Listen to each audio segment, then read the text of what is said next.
Hello boys and girls. अपने CRI का chapter number 10 को आज कंटिन्यू करने वाले हैं दोस्तों, जो कि नाम है approval of scheme from various regulators. तो लास्ट क्लास जब अपने मिले थे तो अपने कंप्लीट किए थे approval of scheme from SEBI, income tax authority, CCI. सबसे पहले अपने कंपटीशन कमीशन ऑफ इंडिया का अप्रूवल के बारे में पढ़े थे। Then we moved on to discuss approval from income tax authority and then approval of scheme from SEBI. तो CCI, income tax authority, SEBI का अप्रूवल कैसे लिया जाता है scheme of merger amalgamation approve करवाने के लिए, वो अपने लास्ट क्लास पढ़ चुके हैं। तो आज का क्लास में अपने क्या पढ़ने वाले हैं? आज का क्लास में बहुत इंटरेस्टिंग टॉपिक पढ़ने वाले हैं, अप्रूवल फ्रॉम आरबीआई। तो जाहिर सा बात है, आरबीआई का अप्रूवल तो तभी लिया जाएगा जब बैंक का मामला होगा। मतलब right now we are going to discuss amalgamation of banking companies. तो अमलगमेशन ऑफ बैंकिंग कंपनीज का जब मामला होता है तो आरबीआई इन्वॉल्व हो जाता है, या फिर एनबीएफसी का जब मर्जर हो रहा है बैंकिंग कंपनी के साथ तभी भी आरबीआई इन्वॉल्व हो जाता है। तो आइए अपने डिस्कशन चालू करते हैं, amalgamation of banking companies in which we require the approval of RBI. And पूरा का पूरा प्रोसीजर जो है वो भी हम आपको बताएंगे। Section 44A of banking regulation act 1949 के हिसाब से जो मर्जर होता है वो भी पढ़ाया जाएगा। पूरा ध्यान लगा करके सुनते रहिए, एग्जॉस्टिव लेक्चर रहने वाला है। Focus. Regulatory approval from RBI, इसके पहले का सारा पोर्शन हो चुका है। अब जब दो प्राइवेट सेक्टर बैंक्स का, two banks in private sector, तो जब दो बैंक प्राइवेट सेक्टर का आपस में मर्जर कर रहा है, then in that case RBI का इशू किया हुआ मास्टर डायरेक्शंस हम लोग को फॉलो करना पड़ता है। आरबीआई के वेबसाइट पर जब आप जाएंगे तो RBI time to time master directions निकालता है कि कैसे आप लोग को प्रोसीजर पूरा का पूरा फॉलो करना है। तो प्राइवेट सेक्टर बैंक्स का जो मर्जर है वो आरबीआई का मास्टर डायरेक्शंस को फॉलो करके ही करना पड़ेगा, जो कि आरबीआई ने इशू किया था 21 अप्रैल 2016 को। तो master direction amalgamation of private sector bank direction 2016, RBI ने ये सर्कुलर इशू किया था मास्टर डायरेक्शन। कब इशू किया था? अप्रैल 21 2016 को, 21 अप्रैल 2016। आइए मैं आपको आरबीआई का वेबसाइट में लेकर के जाता हूं और दिखाता हूं कि आखिर ये मास्टर डायरेक्शन था क्या। Here we go. ये रहा आपका रिजर्व बैंक ऑफ इंडिया का वेबसाइट और ये रहा मास्टर डायरेक्शन। ये देखो, बहुत सारा मास्टर डायरेक्शन है, बहुत सारा सर्कुलर है, उसमें से ये मास्टर डायरेक्शन है for amalgamation of private sector bank. तो amalgamation of private sector banks directions 2016 RBI ने रिलीज किया था 21 अप्रैल 2016 को। ये पूरा का पूरा मास्टर डायरेक्शंस जो है ये पढ़ना है, ठीक है। ये पूरा का पूरा जो है एप्लीकेबल है, ये पूरा पढ़ना है अभी, ठीक है। तो इसको फॉलो करके ही दो प्राइवेट सेक्टर बैंक आपस में मर्जर कर सकते हैं। नोट्स में भी यहां पर है, आ जाइए।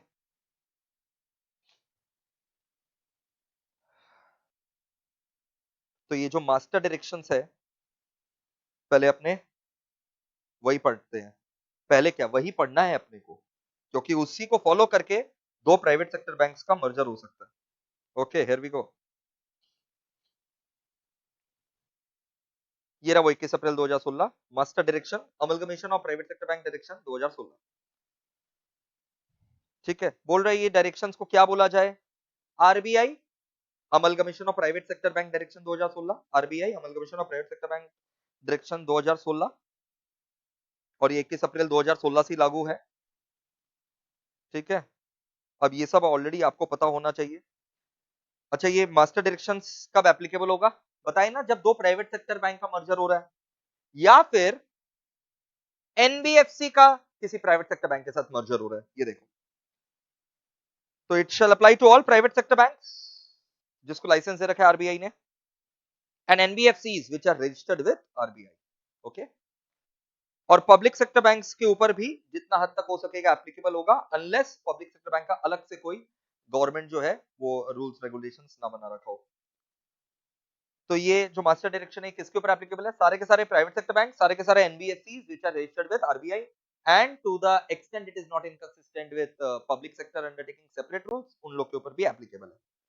डेफिनेशंस ऑलरेडी पता होना चाहिए। प्राइवेट सेक्टर बैंक जो है मतलब ही the bank which has been licensed to operate in India as per banking regulation act 1949, other than foreign banks, other than urban cooperative bank, foreign banks, okay, amalgamated company और amalgamating company क्या होता है वो last class में हम बता चुके थे। जो ट्रांसफर हो जा रहा है कंपनी वो अमलगमेटेड है, और जो नया कंपनी रिजल्टिंग कंपनी है वो अमलगमेटिंग कंपनी है। तो अमलगमेटेड याद रखने का तरीका समझ आ रहा है ना, अमलगमेटेड गया भाई, पास्ट टेंस, गया गया। Company which is propose to transfer its business to another, मतलब ये बिक जाएगा। और जो खरीद रहा है वो कौन है, अमलगमेटिंग कंपनी, मतलब which is to acquire the business of amalgamated company, acquire the business of amalgamated company. तो जो बिक जा रहा है वो अमलगमेटेड कंपनी है, जो अक्वायर कर रहा है वो अमलगमेटिंग कंपनी है। ये गाइडलाइंस जो मास्टर डायरेक्शन 2016 है, ये किसके ऊपर एप्लीकेबल होगा, amalgamation of two banking companies या फिर amalgamation of NBFC with banking company. तो जब दो बैंक का अमलगमेशन हो रहा है या फिर एनबीएफसी का बैंक के साथ अमलगमेशन हो रहा है तो ये मास्टर डायरेक्शंस एप्लीकेबल होगा। स्टैट्यूटरी प्रोविजंस क्या है, बिल्कुल section 44A of banking regulation act 1949 पूरा का पूरा फॉलो करना पड़ेगा, ठीक है। और ठीक है, ये सेक्शन 44A तो किसके लिए हो गया, अमलगमेशन ऑफ दो बैंकिंग कंपनी अगर हो रहा है तो सेक्शन 44A पूरा का पूरा फॉलो करना पड़ेगा, जिसमें आरबीआई का अप्रूवल चाहिए। सेक्शन 44A में दो बैंक लोग का मर्जर होता है, वहां आरबीआई का अप्रूवल चाहिए, ट्रिब्यूनल का अप्रूवल नहीं चाहिए। We get it sir. लेकिन जब एनबीएफसी का वॉलेंट्री अमलगमेशन हो रहा है किसके साथ, एनबीएफसी का वॉलेंट्री अमलगमेशन एक बैंक के साथ हो रहा है, तो सेक्शन 232 से लेकर के 234 जो है प्रोविजंस ऑफ कंपनीज एक्ट 2013 वो भी फॉलो करना पड़ेगा और अप्रूव करवाना पड़ेगा ट्राइब्यूनल से भी। तो सर ये पढ़ाइए बेटा, 4 क्लास का चैप्टर है, ऑलरेडी पढ़ाया हुआ है कॉम्प्रोमाइज अरेंजमेंट एंड अमलगमेशन में। चलो अभी आओ, तो अब मेन प्रोसेस स्टार्ट हो रहा है, amalgamation of two banks. Let us start. तो जब दो बैंकिंग कंपनी का अमलगमेशन होगा ना, तो इन लोग को ना अप्रूवल चाहिए रहता है भाई बोर्ड ऑफ डायरेक्टर्स। अब आप बोलेंगे बोर्ड ऑफ डायरेक्टर्स का अप्रूवल चाहिए मतलब बीआर एंड बीएम, यहां पर simple board resolution and board meeting से काम नहीं चलता है। यहां पर 2/3 डायरेक्टर्स का मेजोरिटी चाहिए, 2/3 ऑफ टोटल डायरेक्टर्स का मेजोरिटी चाहिए, तभी जाकर के दो बैंकिंग कंपनी का मर्जर का अप्रूवल मिल सकेगा। तो जब हम लोग बोल रहे हैं ना दो बैंक को आपस में मर्ज करना है, मान लो से फॉर एग्जांपल बैंक ए और बैंक बी, बैंक ए और बैंक बी का मर्जर होना है, तो बैंक ए का जो बोर्ड ऑफ डायरेक्टर्स है वहां पर भी 2/3 मेजोरिटी चाहिए, और बैंक बी का जो बीओडी है उन लोग को भी 2/3 मेजोरिटी चाहिए। तो जो भी हम अप्रूवल बताएंगे ना अभी, ये दोनों बैंकिंग कंपनी को चाहिएगा जो मर्ज हो रहा है, ठीक है सर, समझ गए। मजा का बात, सिंपल मेजोरिटी तो है नहीं यहाँ पर बीआरडीबीएम, यहाँ पर मेजोरिटी क्या चीज का है, 2/3 ऑफ द टोटल डायरेक्टर्स। दूसरा मजा का बात कि जितने डायरेक्टर्स बोर्ड मीटिंग में प्रेजेंट एंड वोटिंग है उसका 2/3 नहीं, टोटल नंबर ऑफ डायरेक्टर्स उसका 2/3। मतलब अगर आपके बोर्ड ऑफ डायरेक्टर्स में टोटल से फॉर एग्जांपल 12 डायरेक्टर्स है, आपके बोर्ड में देयर आर 12 डायरेक्टर्स, ठीक है, बोर्ड में 12 डायरेक्टर्स हैं, ठीक है सर समझ गए।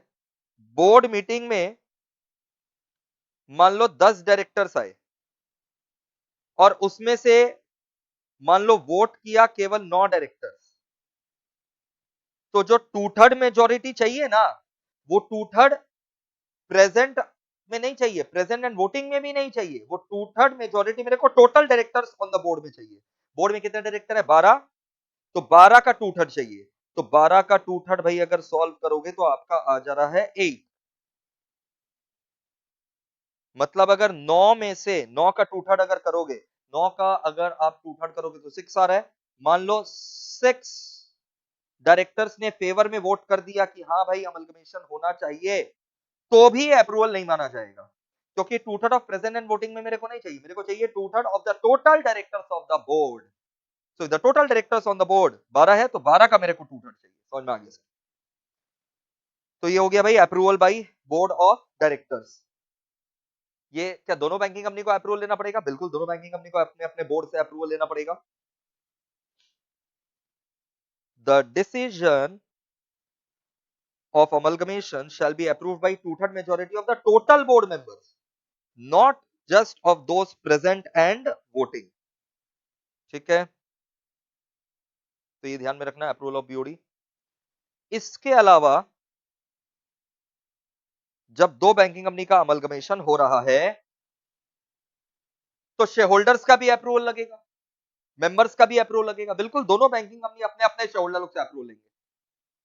वो शेयर होल्डर लोग का अप्रूवल कैसे मिलेगा? Majority in number representing 2/3 in value.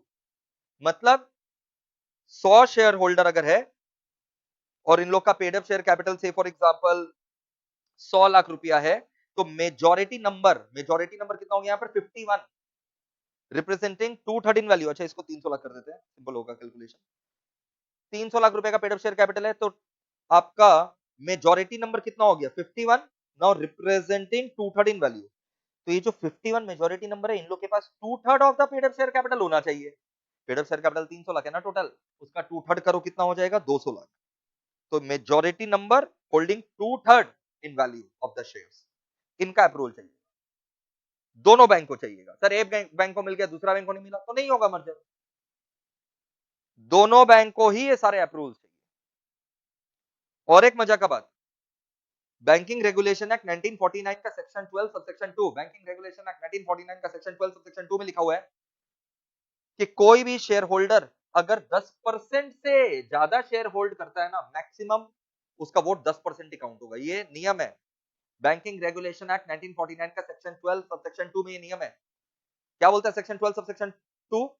Section 12 subsection 2 of banking regulation act 1949 यही बोलता है कि कोई भी शेयर होल्डर का कितना भी वॉल्यूम ऑफ शेयर्स हो जाए उसके पास, मैक्सिमम सीलिंग लिमिट उसका वोटिंग राइट 10% है। 10% से ज्यादा उसका वोट काउंट नहीं होगा। चलो देखो, जो ड्राफ्ट स्कीम ऑफ अमलगमेशन है, it shall be approved by the shareholders of each banking company by a resolution passed by majority in number. Majority number होना चाहिए, रिप्रेजेंटिंग 2/3 इन वैल्यू होना चाहिए। हाँ, वेदर प्रेजेंट इन पर्सन और bye proxy. Ceiling on voting right under section 12 subsection 2 would apply. अब ये ceiling under section 12 subsection 2 क्या है? Maximum 10% voting right to a shareholder, उससे ज्यादा नहीं मिल सकता, भले ही आपके पास बहुत सारा शेयर्स है। ओके, ऑब्वियस सा बात है, शेयर होल्डर लोग का मीटिंग कन्वीन करने के पहले जो ड्राफ्ट स्कीम था डायरेक्टर्स ने पहले अप्रूव कर दिया होगा। अरे पहले डायरेक्टर लोग तो स्कीम अप्रूव करेगा, फिर ना शेयर होल्डर लोग से अप्रूव करवाएगा, बिफोर कन्वीनिंग द मीटिंग। और साउंड के लिए बार बार मत बोलना, साउंड बिल्कुल ठीक रहता है, आप अपना ईयरफोन यूज किया करो। Before convening the meeting, share holder लोग का मीटिंग कन्वीन करने के पहले, उनका अप्रूवल लेने के पहले, draft scheme shall be approved by BOD. बिल्कुल, ड्राफ्ट स्कीम जो है पहले तो डायरेक्टर लोग अप्रूव किया होगा ना, of the two banking company separately, जो मैंने शुरू में बताया था। अच्छा, जब बोर्ड ये स्कीम को अप्रूव करेगा तो क्या क्या फैक्टर्स कंसीडर करेगा और क्या क्या पॉइंट्स पहले से स्कीम में डिसाइडेड रहेगा? While approving the scheme the board should decide on the following aspects. तभी अप्रूव करो भाई स्कीम को। Values of the assets and liabilities, values of the assets and liabilities at which amalgamated company will transfer to amalgamating company and amalgamating company will record. I repeat, values of assets and liabilities at which amalgamated company will transfer to amalgamating company and will be recorded in the books of amalgamating company. Okay, इसके अलावा और क्या क्या चीज decide करना पड़ेगा? आपको decide करना पड़ेगा consideration that amalgamating company will pay to amalgamated company. Mode of discharge of consideration कैसे देगा? स्वैप रेशियो क्या रहेगा? ड्यू डिलिजेंस हुआ है ना, अरे जो बिकता है उसका ड्यू डिलिजेंस होता है, ड्यू डिलिजेंस हुआ है ना अमलगमेटेड कंपनी का बिजनेस का। While according the approval, the boards of the bank shall give particular consideration to the following matters. Value at which assets liabilities reserves, value at which assets liability reserves of amalgamated company are proposed to be incorporated in the books of amalgamating company. Due diligence हुआ है ना amalgamated company का, consideration कितना है और कैसे दिया जाएगा? नेचर ऑफ कंसिडरेशन कौन देगा? अमलगमेटिंग कंपनी देगा to the shareholders of amalgamated company. Swap ratio जो डिटरमाइन हुआ है वो इंडिपेंडेंट वैल्यूअर्स ने किया है ना। शेयर होल्डिंग पैटर्न क्या रहेगा दोनों बैंकिंग कंपनी का, what will be the share holding pattern in the both the banking companies, और वो आरबीआई के गाइडलाइंस के हिसाब से ही है ना। ठीक है, देखो आरबीआई गाइडलाइंस के हिसाब से ही है ना share holding pattern in both the banking companies. क्या इंपैक्ट होगा अमलगमेशन का on the profitability and capital adequacy ratio, इनका प्रॉफिट और कैपिटल एडिक्वेसी रेशियो के ऊपर क्या असर आएगा अमलगमेटिंग कंपनी का। और फिर जाहिर सा बात है अब बोर्ड में भी तो चेंजेस होगा ना, अमलगमेटेड कंपनी स्वाहा, अमलगमेटिंग कंपनी बड़ा बन गया, तो कुछ डायरेक्टर्स यहाँ पर इस बोर्ड पे भी बैठेंगे, तो दोनों का अलग अलग सीईओ था, अब तो एक ही सीईओ रहेगा, दोनों का अलग अलग एमडी था, अब तो एक ही एमडी रहेगा, दोनों का अलग अलग चेयरमैन था, अब तो एक ही रहेगा। तो क्या क्या चेंजेस बोर्ड में करना है, the changes which are proposed to be made in the composition of BOD of the amalgamating banking company because of this amalgamation।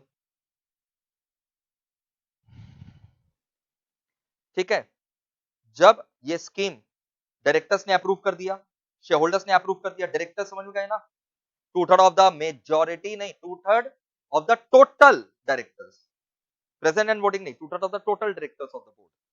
उसके बाद शेयर होल्डर्स में मेजॉरिटी नंबर रिप्रेजेंटिंग 2/3 इन वैल्यू, इन लोगों ने अप्रूव कर दिया, अब आप आरबीआई को सबमिट कर दो स्कीम का अप्रूवल के लिए। तो सेक्शन 44 यही बोलता है कि after the scheme is approved by requisite majority of shareholders it shall be submitted to RBI for sanction. दिमाग में बैठ जाना चाहिए, एक बार आइए यहां तक अपने फिर से रिवीजन कर लेते हैं। Amalgamation between two banking companies is governed by section 44A of the Banking Regulation Act 1949 and master directions issued by RBI dated 21st April 2016. At first, the board of each banking company should approve the amalgamation, and it's not a normal majority, it's a 2/3 majority of the total directors on the board। Example देकर के आप exam में समझा दीजिएगा, जबरदस्त impression पड़ेगा। Then the scheme, once approved by the board of directors, will be presented to shareholders by convening the shareholders meeting, and now the scheme will be approved by majority in number of shareholders representing 2/3 in value as per section 12 subsection 2 of Banking Regulation Act 1949. If any shareholder of a bank holds more than 10% voting right or shares, his voting right will be limited only to 10% maximum. While according the approval, the following matters will be considered: the values of assets, liabilities and reserves which will be incorporated in the books of amalgamating company, due diligence whether carried out or not for the amalgamated company, the nature of consideration that amalgamating company will pay to the shareholders of amalgamated company, swap ratio between the companies have been identified by independent valuer, changes in the composition of BOD of amalgamating company as a result of this amalgamation, and shareholding pattern is within the RBI guidelines, and impact of this amalgamation on the profitability and capital adequacy ratio of amalgamating company. And after it has been accorded approval by BOD and shareholders, it has to be presented to RBI for its approval. Makhan sir, Makhan। अब जब हम लोग RBI को submit करेंगे scheme, तो जाहिर सा बात है बहुत सारे इंफॉर्मेशन डॉक्यूमेंट सबमिट करना पड़ेगा। देखो, to enable the RBI to consider the application, both amalgamating and amalgamated companies shall submit to RBI information documents which is specified in the schedule।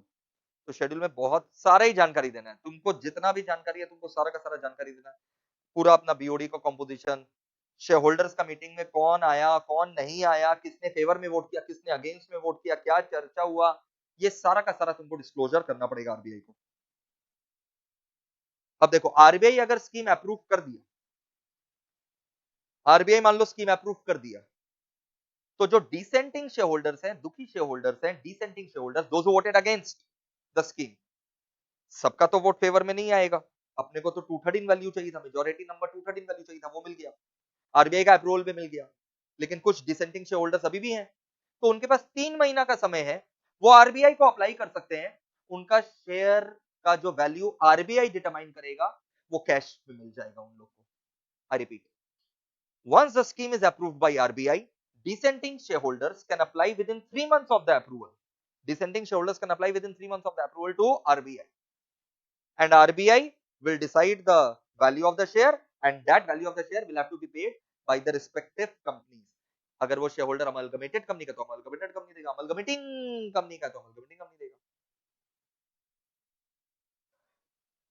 Dissenting shareholder is entitled, if the scheme is sanctioned by RBI, to claim within 3 months from the date of sanction from the banking company concerned, जिस company के तुम share holder हो, जो तुम्हारे पास share है उसका value कौन determine कर रहा है? आरबीआई. ठीक है, तो वो तुमको चुका दिया जाएगा. आरबीआई ये जो डिसेंटिंग शेयर होल्डर लोग का शेयर्स का वैल्यू आइडेंटिफाई करेगा, तो आरबीआई ये वैल्यूएशन कैसे करेगा पता है? ये सारा रिपोर्ट्स और डिटेल्स को पढ़ करके, report on valuation of shares, swap ratio identify किया गया था ना बाय इंडिपेंडेंट एक्सपर्ट्स, तो उन लोग का रिपोर्ट पड़ेगा. यही है report on valuation of shares. जो वैल्यूअर्स अपॉइंटेड थे ना, जिन्होंने स्वैप रेशियो डिटरमाइन किया, उनका रिपोर्ट को पढ़ा जाएगा. डिटेल्ड कंप्यूटेशन देखा जाएगा कि कैसे वो वैल्यूएशन आया. अगर लिस्टेड है शेयर्स, अगर लिस्टेड है तब मंथली हाई एंड लो देखा जाएगा. ठीक है, कि महीना में हाईएस्ट ट्रेडिंग प्राइस क्या था, लोएस्ट प्राइस क्या था. Quoted on the stock exchange, obvious बात है, shares are most voluminously traded. ये मंथली हाई और लो कितना दिन का देखा जाएगा? 6 months preceding the date of scheme getting approve by the board. मतलब बोर्ड जब स्कीम अप्रूव किया उसके प्रीसीडिंग 6 months का मंथली हाई मंथली लो देखा जाएगा. या फिर quoted price of the share at close, जो क्लोजिंग प्राइस है वो देखा जाएगा 14 days immediately preceding the date. ठीक है, या तो 6 महीना का हाई लो या फिर जो 14 डेज पहले का क्लोजिंग प्राइस था, हर मतलब ईच ऑफ द 14 डेज. ठीक है, वो 14 दिन का, अरे जो बोर्ड स्कीम अप्रूव किया उसके पिछला 14 दिनों का क्लोजिंग प्राइस, 14 दिनों का closing price. Such other information that RBI we require. तो ये क्या बोल रहा है डिसेंटिंग शेयर होल्डर्स के लिए? भाई समझ लो, इतना चीज याद करना संभव नहीं, समझ लो अच्छे से. 3 महीना के अंदर from the date of approval of the scheme, dissenting shareholders can apply to RBI for being paid by their respective companies in cash.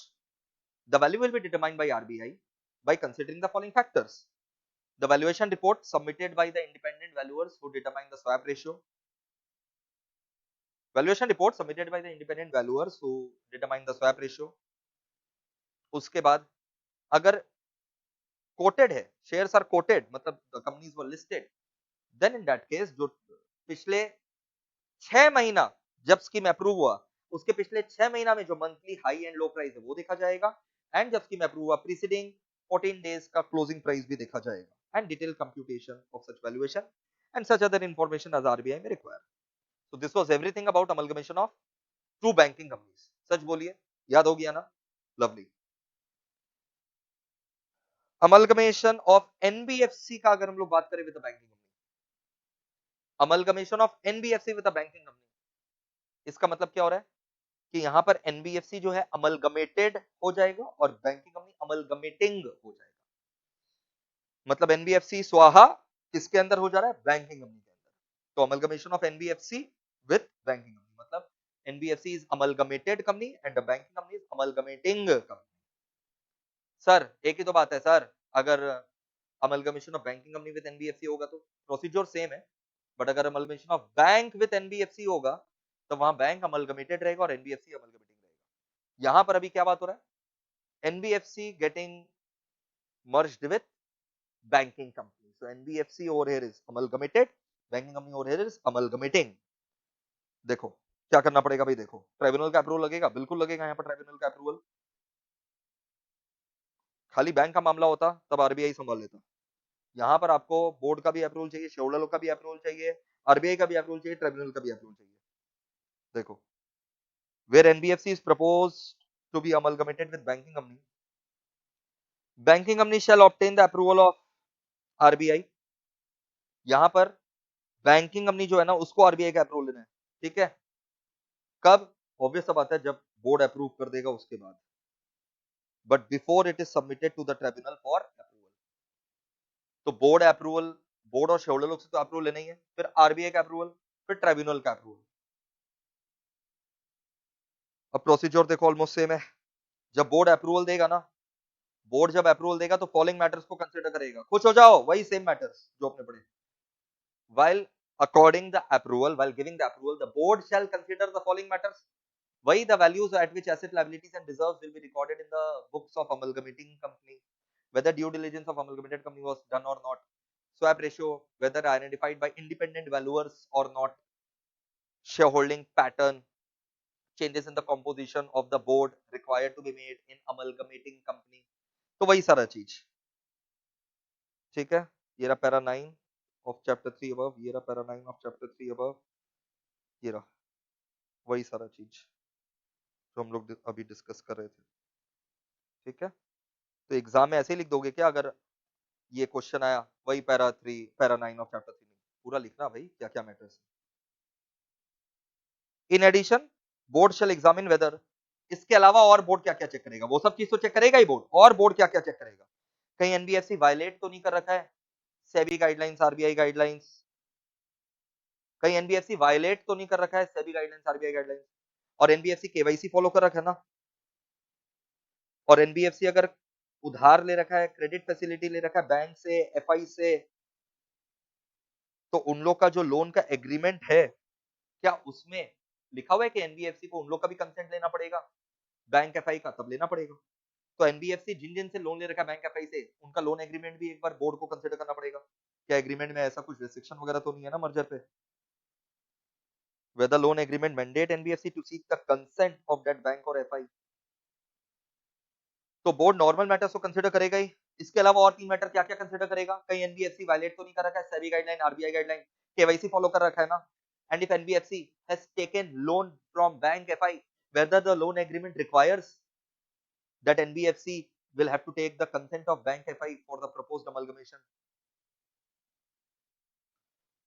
ठीक है, ये हो गया amalgamation of NBFC with banking company. अब आ जाओ अमलगमेशन, रुक जाओ, पहले ये प्रोसीजर फॉर एप्लीकेशन।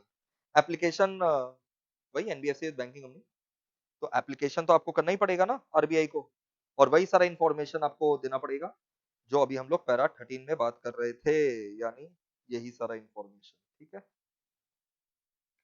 तो एग्जाम में क्या लिख दोगे? पैरा 13 नहीं, पूरा ये सब लिख देना, ठीक है सर, बहुत सिंपल।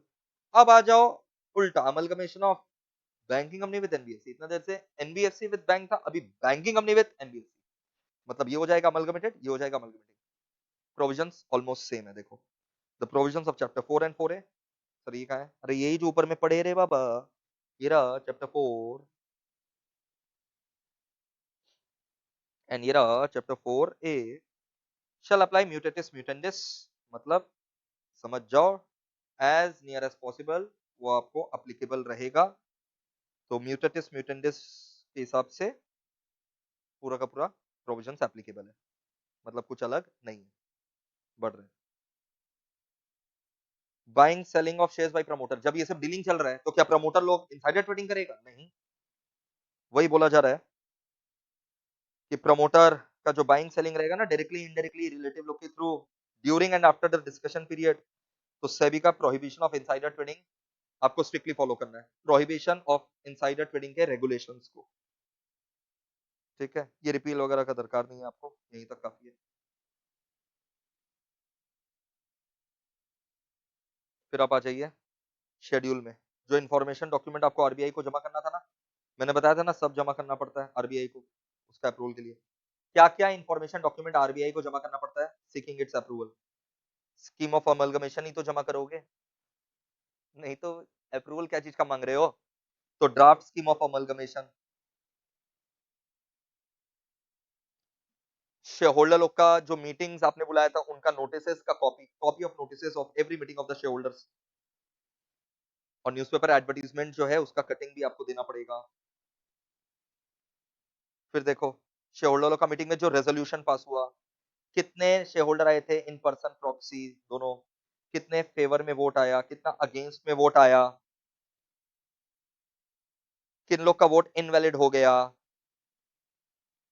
जिन्होंने वोट अगेंस्ट किया ना उन लोग का तो नाम और फोलियो दोनों चाहिएगा हम लोग को, क्योंकि कल को डिसेंटिंग वाले मांगने आ गए रुपया तो हम लोग आसानी से दे सके, दिलवा सके। स्क्रूटिनाइजर्स का डिटेल्स, ठीक है, बस काफी है।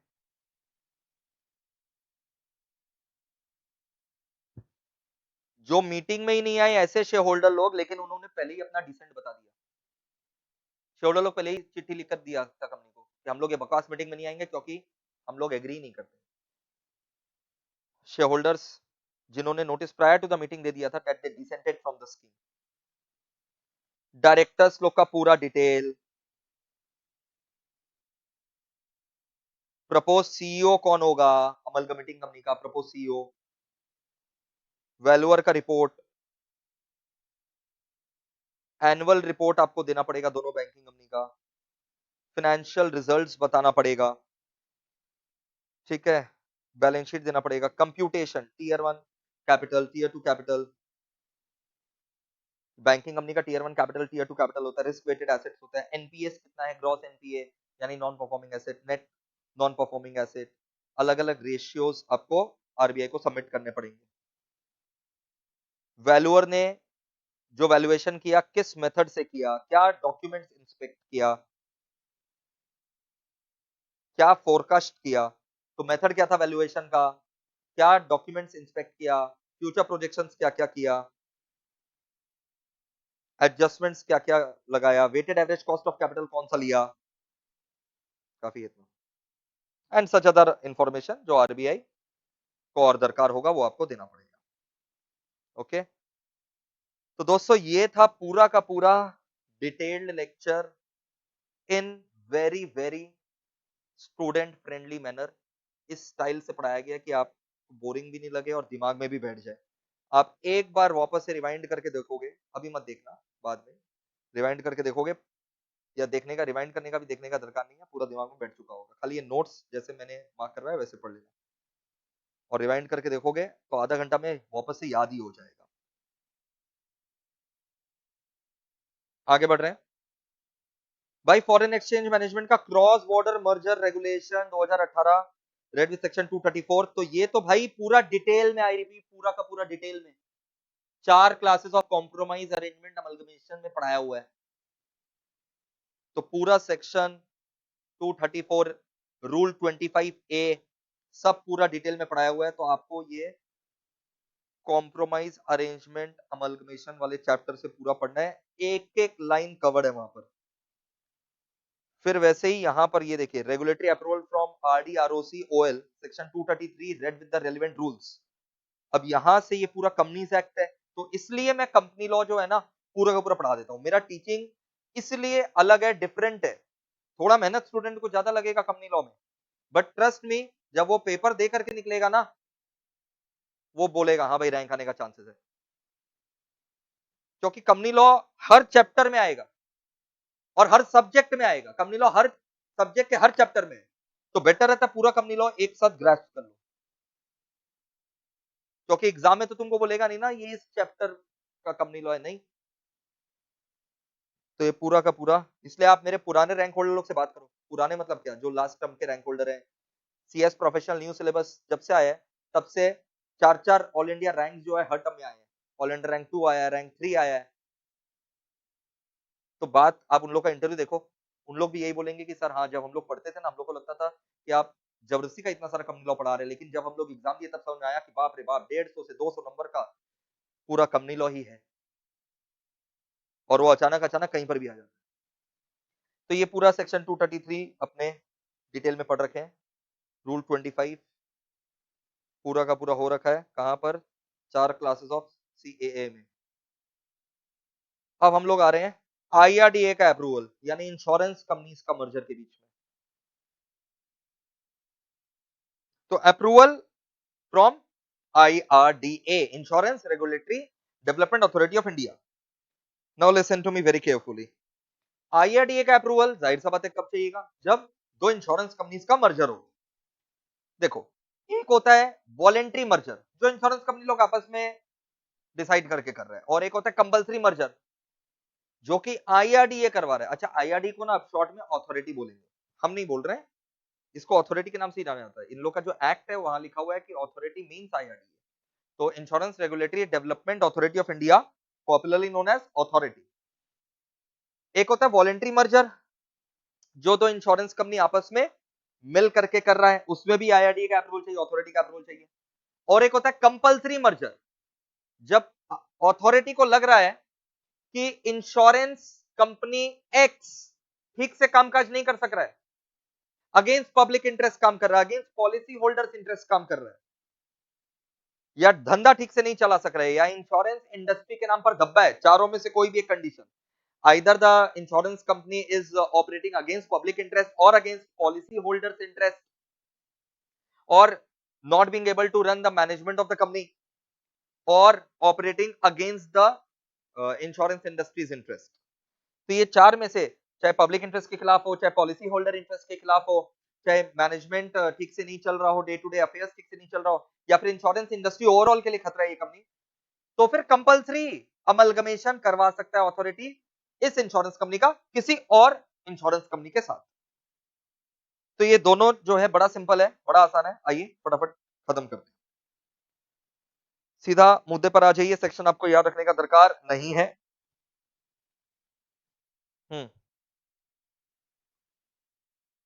यहां आप लिख लीजिए, ये है वॉलेंट्री मर्जर। वॉलेंट्री मर्जर समझ में आया ना? दो इंश्योरेंस कंपनीज अपने विशेष के हिसाब से मर्जर अमलगमेशन कर रहे हैं, तब देखो क्या होगा।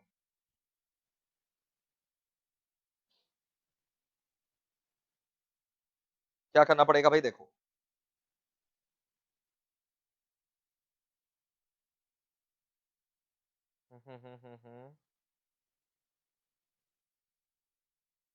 हाँ, पहले एक चीज समझ लो, आईआरडीए का अप्रूवल तो चाहिए ही, कंपनीज एक्ट 2013 भी इनको कंप्लाई करना है। तो इंश्योरेंस कंपनीज को ऐसा नहीं है कि कंपनी से कंप्लाई नहीं करना, companies act and IRDA approval.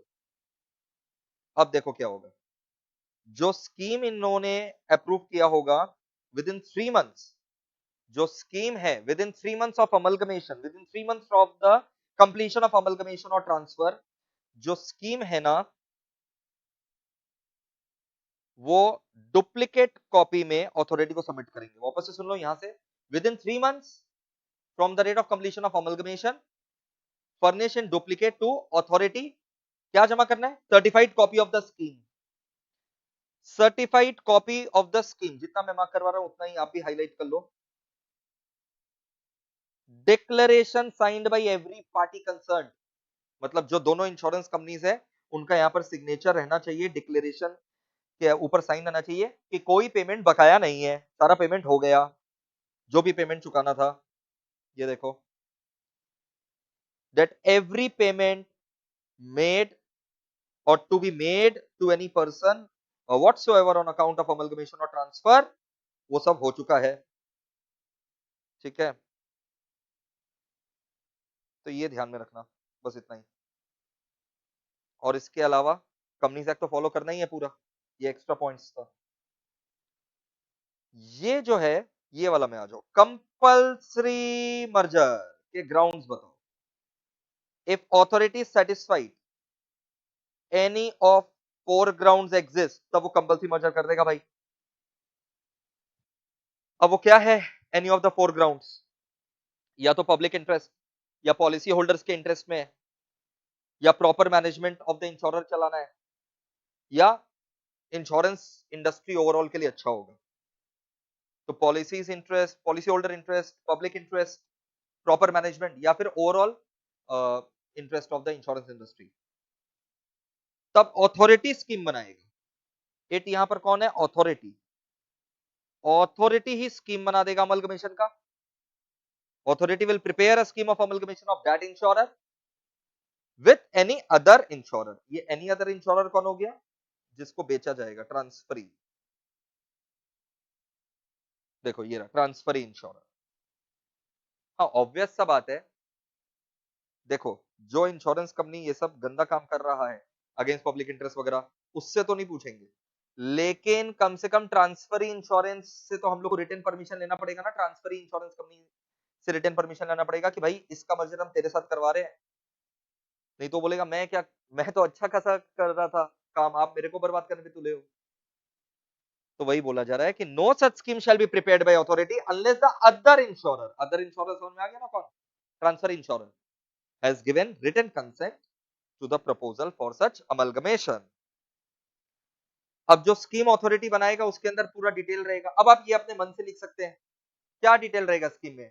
वही एसेट्स लायबिलिटीज कितना ट्रांसफर होगा, कंसिडरेशन कितना आएगा, ठीक है, details of the policy holder, share holder, सब यहाँ पर पूरा जो है वो डिटेल्स रहेगा। New composition of the board of directors, देखो चेंजेस इन एमओए, एओए। तो स्कीम में क्या क्या रहेगा भाई, पूरा का पूरा कॉन्स्टिट्यूशन, नया नाम, रजिस्टर्ड ऑफिस, ठीक है, ऑफ द ट्रांसफर इंश्योरर। और फिर जो ट्रांसफर इंश्योरर है उसको क्या क्या ट्रांसफर होगा, कितना business property asset liability transfer होगा ट्रांसफर इंश्योरर को। तो ये सब तो मन से लिखने का है, रीड करके याद बात कुछ करना नहीं है। Change in board of directors in the transfer insurer because of this amalgamation. Alteration of memorandum articles, जो पेंडिंग केसेस है अगेंस्ट द इंश्योरर वो कितना ट्रांसफरी इंश्योरर के ऊपर इंपैक्ट करेगा। अगेंस्ट द ट्रांसफरी इंश्योरर वो पेंडिंग केसेस वगैरह क्या ट्रांसफर होगा वो स्कीम में लिखा हुआ रहेगा। कुछ राइट्स इंटरेस्ट रिडक्शन हो रहा है शेयर होल्डर पॉलिसी होल्डर का, वो यहाँ पर लिखा हुआ रहेगा। कितना कैश वगैरह चुकाना है वो डिटेल्स रहेगा स्कीम में। शेयर होल्डर लोग को कितना शेयर से अलॉट होने वाला है, कौन अलॉट करेगा, ट्रांसफरी इंश्योरर अलॉट करेगा ना to the shareholders of the insurer. जो बिक रहा है इंश्योरर उसके शेयर होल्डर को कुछ तो शेयर्स वगैरह अलॉट होगा ना, तो वो सब स्कीम में रहेगा। तो बताओ स्कीम में क्या क्या रहेगा, बताओ भाई। Compulsory merger, any of this four grounds, authority अगर सेटिस्फाइड है तो अथॉरिटी ही स्कीम बनाएगा।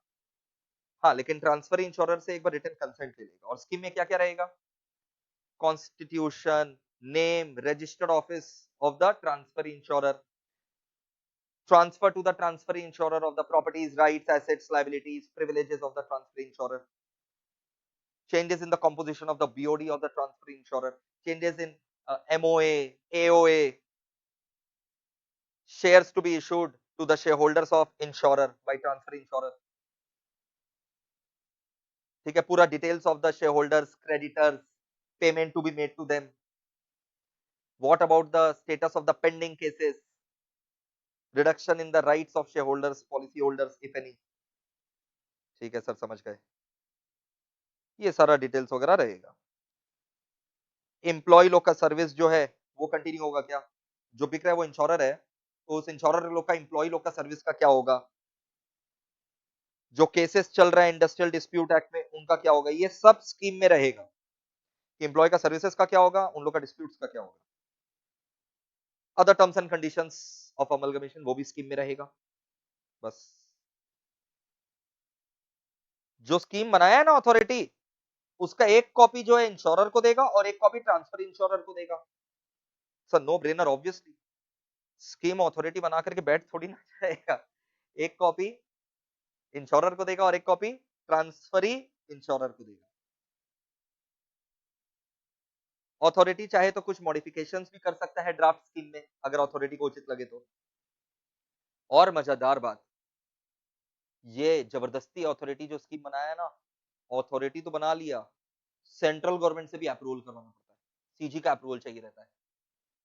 Scheme shall be placed before CG for its sanction, ठीक है, और फिर सीजी इसको सैंक्शन करेगा और ऑफिशियल गेट में छापेगा तब से लागू होगा। तो अथॉरिटी जो स्कीम बनाया है shall be sanctioned by CG and will be notified in official gazette by CG। और डिफरेंट डेट्स एप्लीकेबल हो सकता है स्कीम का अलग अलग प्रोविजन अप्लाई करने के लिए। ओके बस इतना ही दिमाग में रखो। स्कीम एक बार सीजी सैंक्शन कर दिया तो कंक्लूसिव माना जाएगा, ठीक है, ऑब्वियस सा बात है। अथॉरिटी अगर चाहे तो स्कीम में थोड़ा बहुत वेरी एड अमेंड कर सकता है, वो तो आगे हम लोग पढ़ लिए थे। स्कीम बाइंडिंग रहेगा सबके ऊपर, बिल्कुल, खाली एक एक लाइन दिमाग में रखो, मोटा मोटा पैराग्राफ नहीं, एग्जाम ओरिएंटेड बिल्कुल नहीं है। तो ये दिमाग में रखना है, बाइंडिंग रहेगा स्कीम सबके ऊपर। बस इतना ही यहीं तक। अब आप इसमें आ जाइए, अप्रूवल फ्रॉम ट्राई। जब टेलीकॉम कंपनीज का मर्जर होगा, देन इन दैट केस वहां पर हम लोग को जो telecom regulatory authority of India है ट्राई, उसका भी अप्रूवल चाहिए रहता है। ये देखो, merger of various categories of telecom service licences. आजकल तो ऐसा भी है ना, स्पेक्ट्रम का लाइसेंस जो खरीदा जाता है वो भी जो है बाद में ट्रांसफर किया जा सकता है। तो अलग अलग जो टेलीकॉम ऑपरेटर लोग के पास लाइसेंसेस रहता है वो भी इन लोग बेचता है, तो उसमें भी ट्राई का अप्रूवल चाहिए। ऑथोराइजेशन अंडर यूनिफाइड लाइसेंसेस, वही हो गया सारे लाइसेंसेस वगैरह।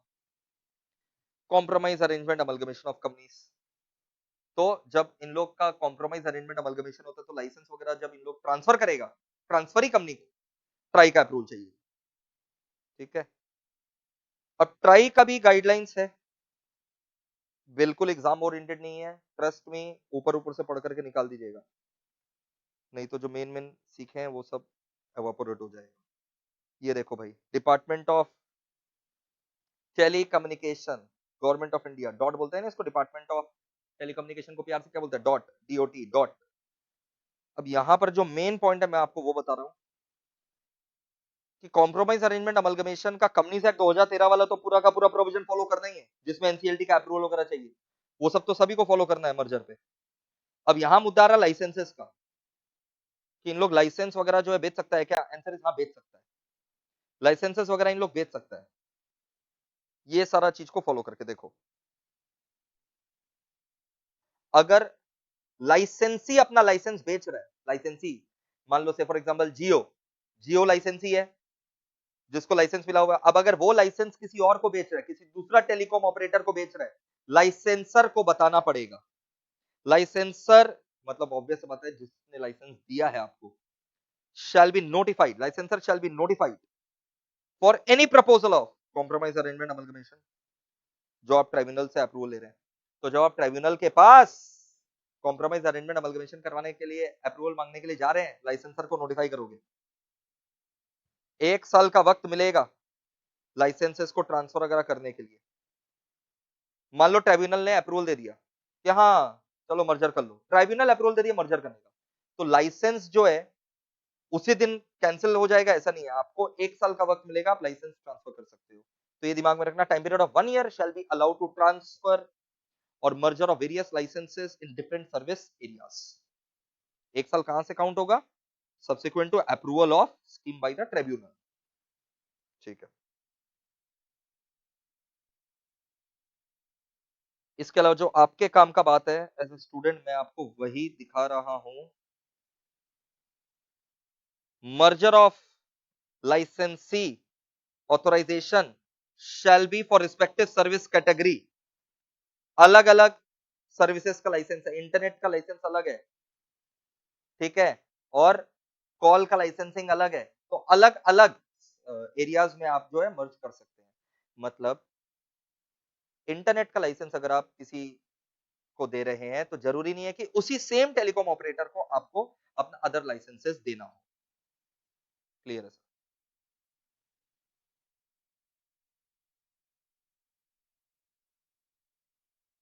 उसके अलावा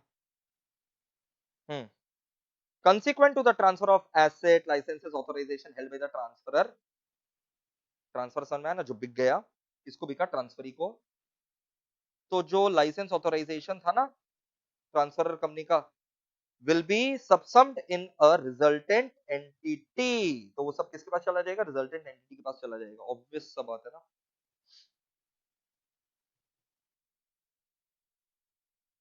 एडिशनल सर्विस अगर चाहिए तो उसके लिए अलग से आपको लाइसेंस ऑथोराइजेशन ऑब्टेन करना पड़ेगा। स्पेक्ट्रम कैप 50% करेगा, बस एग्जाम में ये लिख देना, spectrum cap of 50% will prevail.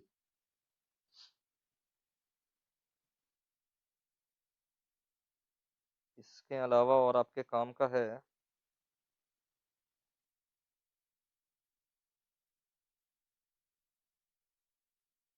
अगर टोटल स्पेक्ट्रम मर्जर के बाद बियॉन्ड द लिमिट्स हो जा रहा है, जो अलाउड नहीं है आप होल्ड करना, आप एक्सेस स्पेक्ट्रम होल्ड कर रहे हैं तो एक्सेस स्पेक्ट्रम आपको 1 साल के अंदर सरेंडर करना पड़ेगा, लेकिन उसके लिए आपको कोई रिफंड वगैरह मिलने वाला नहीं है। हर एक टेलीकॉम ऑपरेटर को एक लिमिट है ना स्पेक्ट्रम होल्ड करने का। मर्जर के बाद ट्रांसफरी के पास ज्यादा स्पेक्ट्रम आ गया तो वो ज्यादा स्पेक्ट्रम का लाइसेंस सरेंडर करेगा फोकट में, उसको कोई कैश पेमेंट वगैरह कोई कंपेंसेशन नहीं मिलेगा। ठीक है सर। जो भी डिस्प्यूट वगैरह रहेगा वो telecom dispute settlement appellate tribunal में आपको लेकर के आना पड़ेगा, telecom dispute settlement and appellate tribunal में। और जो लाइसेंसर है वो टाइम टू टाइम ये सब लाइसेंसेस का टर्म्स एंड कंडीशंस जो है मॉडिफाई कर सकता है। ट्राई जो है ये सब टर्म्स एंड कंडीशंस मॉडिफाई कर सकता है। तो जितना पढ़ाए उतना ही मैक्सिमम है, एग्जाम ओरिएंटेड नहीं था, जितना पॉइंट्स हम पढ़ाए खाली उतना ही पढ़िए, मैक्सिमम है। ओके, तो बैंकिंग, इंश्योरेंस एंड टेलीकॉम, ठीक है। और इसके अलावा ये पूरा चैप्टर हम लोग छान छान करके पढ़ चुके हैं दोस्तों। और मेक श्योर कि आप पिछला क्लास देख लिए हो, तभी आपको ये वाला क्लास जो है समझ में आएगा। और दोनों क्लासेस जो है जबरदस्त है, अच्छे से पढ़ते रहिए, मैं आपके साथ हमेशा लास्ट तक रहूंगा। और चिंता मत करिए, पूरा का पूरा छान छान करके आपको कवरेज मिलेगा। जो इक्का दुक्का टॉपिक हम लोग का रह भी जाता है वो भी आपको मिल जाएगा। चलिए अब अपने मिलेंगे बहुत जल्द। थैंक यू दोस्तों, बाय बाय।